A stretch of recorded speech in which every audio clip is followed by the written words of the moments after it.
என்கிட்ட பழைய amplifier board ஒன்று கிடந்துச்சு. அதில் வந்து ஐசி ஒன்று போயிருந்துச்சு. அதையும் மாற்றிட்டு ஒரு சின்ன ஆம்ப்ளிஃபையர் மேக் பண்ணலான்ட்டு பழைய எஃப்எம் ரேடியோவில் உள்ள ஒரு கேபினெட் வந்து பழைய கேபினெட் அது கொஞ்சம் துரு பிடிக்காமல் நல்லா புதுசு மாரி இருந்துச்சு. ஆனால் எஃப்எம் ரேடியோ வந்து ஓடலை. அந்த எஃப்எம் ரேடியோ உள்ள எல்லாத்தையும் எடுத்துட்டேன். கேபினெட்டை மட்டும் தனியாக எடுத்துக்கிட்டேன். அதில் உள்ள யூஎஸ்பி ஆடியோ மாடல் ஒன்று இருந்துச்சு. அது நல்லா ஒர்க் ஆகுதான்னு டெஸ்ட் பண்ணி பார்த்தேன். நல்லா தான் ஒர்க் ஆனுச்சு. காயில் தான் போயிருக்குன்னு நினைக்கிறேன் அது. பரவாயில்ல, நம்ம வந்து புது ஆம்ப்ளிஃபையர் இதே மேக் பண்ணிடலான்ட்டு ஒரு 2 சேனல் உள்ள இதில் வந்து என்ன ஐசி யூஸ் பண்ணியிருக்காங்கன்னா 4440ங்கிற ஒரு ஆம்ப்ளிஃபையர் ஐசியை தான் யூஸ் பண்ணியிருக்காங்க. இதில் பரவாயில்ல, நல்லா கேட்கும்னு நினைக்கிறேன். ஒரு வருஷத்துக்கு முன்னாடி இதை வந்து அமேசான்லேருந்து ஆர்டர் பண்ணி வாங்கினேன். அப்போ வந்து நல்லா எடுத்துக்கிட்டு இருந்துச்சு. இடையில வந்து ஐசி போயிடுச்சு. அதை வந்து மாற்றாமல் அப்படியே கிடந்துச்சு. சரி, கடையில் ஐசி வாங்கி மாற்றுவோன்ட்டு மாற்றிட்டேன். அதுக்கப்புறம் தான் கேபினெட் வந்து ஓவராக திருபிடிச்சிருச்சு. அதுக்கப்புறம் வீட்டில் வந்து ஒரு ஆம்ப்ளிஃபையர் வந்து வீணாக போய் கிடந்துச்சு, எஃப்எம் ஆம்ப்ளிஃபையரு.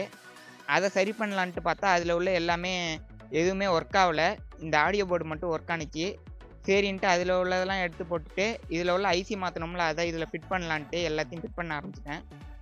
இப்போ வந்து ஆடியோ போர்டை வந்து இதில் ஃபிட் பண்ணியாச்சு. எல்லாத்தையும் நல்லா டைட் பண்ணி வச்சுப்போம். அதுக்கப்புறம் வந்து இதுக்கு பவர் கொடுப்போம். இது வந்து 12 வோல்டேஜ் வந்து அவுட்புட். இதில் வந்து இந்த ஆடியோ போர்டு, இந்த முன்னாடி யூஎஸ்பி ஆடியோ போர்டு இருக்குல்ல, அதில் வந்து 5 வோல்டேஜ் கொடுக்கணும். அதுக்கு வந்து இதில் வந்து டிரான்சிஸ்டர் யூஸ் பண்ணியிருப்பாங்க. சென்டரில் இருக்கும் பாருங்க, டிரான்சிஸ்டர் யூஸ் பண்ணியிருப்பாங்க. இது ஸ்பீக்கருக்கு வந்து சப்ளை கொடுத்துருவோம். ஸ்பீக்கர் மாடியூல்லாம் அதுலேயே இருந்துச்சு, ஸ்பீக்கர் சாக்கெட்லாம். அதுக்கப்புறம் நம்ம வந்து எஸ்எம்பிஎஸ் போர்டை ஃபிட் பண்ணிடுவோம். இதில் இது வந்து நான் 1.5 வருஷத்துக்கு முன்னாடியே இது வந்து டார்ச் லைட்டுக்காக ஆர்டர் பண்ணி இந்த எஸ்எம்பிஎஸ் போர்டை வந்து வாங்கினேன். இது வந்து ஒரு சார்ஜர் போர்டு. அதுலேருந்து இதை வந்து கைட்டினேன். அப்படியே புதுசு போல் நல்லா இருந்துச்சு. நல்லா ஒர்க் ஆகிட்டு இருந்துச்சு. 12 வோல்டேஜ் 2 ஆம்ஸு நல்லா ஒர்க் ஆகிட்டு இருந்துச்சு. அதில் வந்து ஃப்ளக்கில் வந்து ஒரு ஃப்ளக் வந்து உடஞ்சிருச்சு. சரின்ட்டு இதுலேயே எடுத்து ஃபிட் பண்ணிடுவோன்ட்டு கைட்டு இதில் எடுத்து ஃபிட் பண்ண ஆரம்பிச்சிட்டேன். அதுக்கப்புறம் வந்து ஃப்ளக்கு ஒயரு, இதுவும் வந்து ஒயர் வந்து ரொம்ப மெல்லிஸாக இருக்கிறதுனால முனையில் உள்ள ஒயர் வந்து அறந்துருச்சு. அதனால நான் ஒரு ஃப்ளக்கு வாங்கி அதில் வந்து ஃபிட் பண்ணிட்டேன். இதோட சென்ட்ரு ஒரு ஓரமாக வந்து ஒரு ஹோல் ஒன்று போட்டிருந்தேன். அதை வந்து நெட்டை வச்சு டைட் பண்ணிடலான்ட்டு ஒரு ஹோல் ஒன்று போட்டிருக்கேன். அதில் நெட்டு ஒரு தக்க மாரி ஒன்று வச்சு அது மேலே வச்சு டைட் பண்ணிட்டேன். ஏன்னா கீழே வந்து பட்டுச்சுன்னா ஷார்ட் ஆகிடும், போர்டு வந்து வீணாக போயிடும். அதனால் நல்லா போட்டு டைட் பண்ணிட்டேன். ஒயரை வந்து ஓரத்தில் ஒரு சைடாக விடணும். வால்யூமில் படுற மாரி இருந்துச்சு, கொஞ்சம் இழுத்துட்டேன்.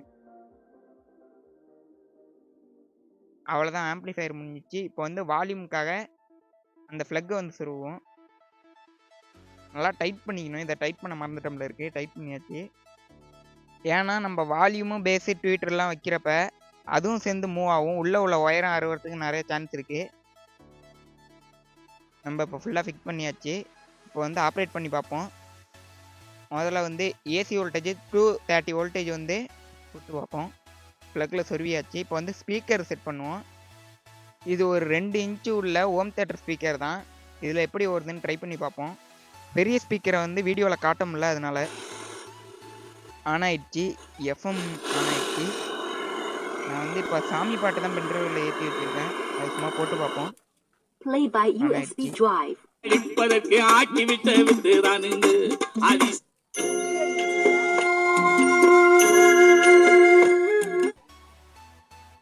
பரவாயில்ல, சூப்பராக ஒர்க் ஆகுது. இதை வந்து பெரிய ஸ்பீக்கரில் போட்டால் இன்னும் நல்லா கேட்கும். பெரிய ஸ்பீக்கர் வந்து வீடியோவில் காட்ட முடியாது, அதனால் இந்த சின்ன ஸ்பீக்கர்லேயே நம்ம ஃபிட் பண்ணியாச்சு. இதுலேயே நல்லா சவுண்டாக கேட்குது. பேசிக் ட்வீட்ரு எல்லாமே வேலை செய்யுது. எல்லாத்தையும் ட்ரை பண்ணி பார்த்துட்டேன்.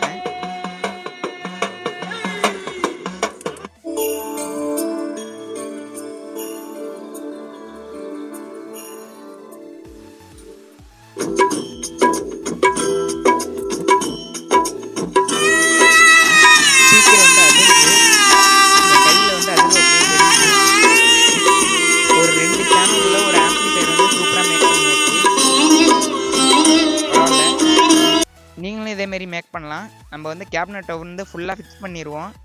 இது வந்து எஃப்எம் போர்டு, எஃப்எம்குள்ளே ஒயரு. எஃப்எம் யூஸ் பண்ண மாட்டேன், அதனால் ஒட்டிடுறேன். அதை 4 பக்கமும் போல்ட்டை போட்டு நல்லா டைட் பண்ணி ஃபிக்ஸ் பண்ணிட்டேன்.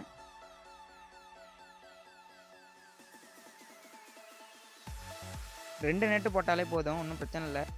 இந்த மாரி ஆம்பிளிஃபையர வந்து நீங்களா ஈஸியாவே மேக் பண்ணலாம். இதில தான் மேக் பண்ணணும் ஒண்ணும் பிரச்சனை இல்ல. நீங்க வந்து அட்ட பாக்ஸ்லயும் வைக்கலாம், இல்ல பிவிசி பைப்ப வந்து பெண்ட் பண்ணி அதிலயும் யூஸ் பண்ணலாம். இந்த வீடியோ உங்களுக்கு புடிச்சிருக்கும்னு நம்புறேன். இது போல இந்த வீடியோலாம் தொடர்ந்து நீங்க பார்க்கறதுக்கு வந்து என் சேனல சப்ஸ்கிரைப் பண்ணி ஷேர் பண்ணுங்க. Bye friends.